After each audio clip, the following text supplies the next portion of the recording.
If you're listening to this right now, pause for a second, because this isn't just a story you put on in the background. Somewhere in your life, there's a face you trusted once, and a moment you still replay in your head, wondering how you missed the signs. This story is about that moment, the one where betrayal doesn't scream. It whispers, and by the time you hear it, everything is already on fire. Her name was Claire, and for a long time, she felt like the safest decision I ever made. We met on a rooftop in Brooklyn. Late summer, city glowing. Cheap drinks, the kind of night that feels forgettable, until it quietly changes your life. She laughed at something I said that wasn't even funny. Not polite laughter, real laughter. She listened. Actually, listened. Asked questions no one ever asked me. Remembered answers days later. That kind of attention doesn't feel loud. It feels personal, dangerous.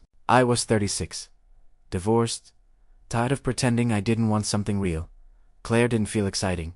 She felt calm, and when you've lived through chaos, calm feels like fate tapping you on the shoulder. We took our time. That's what fooled me. 8 months before moving in. 2 years before future talk. Sunday mornings became ritual: coffee brewing, eggs burning, music low, sunlight hitting the counter just right. The kind of life people post about when they want the world to believe they finally figured it out. She learned things about me no one else had the patience to hear. My father's silence, my failed marriage, the quiet fear that I was only ever going to be almost enough. She never rushed me. Never judged. One night, she held my face and said, "You're safe with me." That sentence should come with a warning label, because betrayal never arrives like a punch. It arrives like a delay, a subtle shift you ignore, because acknowledging it would ruin your peace. Her phone started living fake. Passwords changed. Work nights stretched longer. She blamed stress, better, or maybe I just didn't want to be the guy who doubts the woman he loves. Happy people don't investigate their happiness. They protect it. I told myself I was paranoid, insecure, damaged from the past. And that lie, the one you tell yourself, always costs the most. Then one night, everything ended quietly. I came home early. No warning, no text. Just instinct. The door was unlocked. That alone tightened my chest. Inside, the apartment felt wrong. Too quiet. Too still. Then I saw the shoes. 2 pairs, by the couch. One of them wasn't mine. I didn't move. I stood in the hallway like a stranger in my own life. The bedroom door was half open. I didn't need to see anything. I heard it. Her laugh. The laugh I thought belonged to me. Then a man's voice. Comfortable. Familiar. When she said his name, something inside me shut off so cleanly it scared me. Ethan, my best friend. The man who called me brother. The guy who toasted us at our housewarming. I didn't confront him. I didn't scream.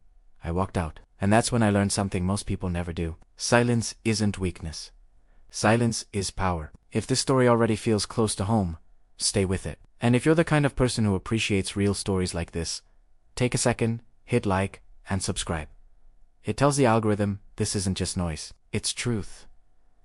They didn't call that night, or the next day. When Claire finally showed up, her eyes were red in all the right places. Her voice shaking on cue. She said it just happened. That she was confused. That she still loved me. Ethan didn't even show his face. He sent a text. "I never meant to hurt you." That was it. They weren't sorry they did it. They were sorry I found out. And that realization didn't make me angry. It made me focused. Here's what betrayal really does. It doesn't just break your heart. It rewires your memories. Every laugh feels staged. Every late night feels rehearsed.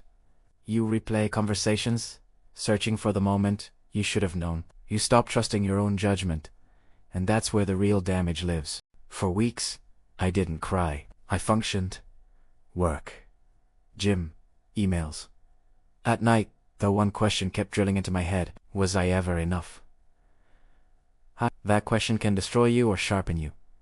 Revenge didn't show up as rage. It showed up as curiosity. I wanted to understand how 2 people could dismantle a life and still sleep peacefully. So I watched, I listened. Primera lea Renet. They weren't hiding. Social media told the whole story. Dinners, trips, smiling captions. They weren't villains in their own minds. They were finally honest. Ethan built his life on reputation. Being the good guy. Claire built hers on being desired. Being chosen.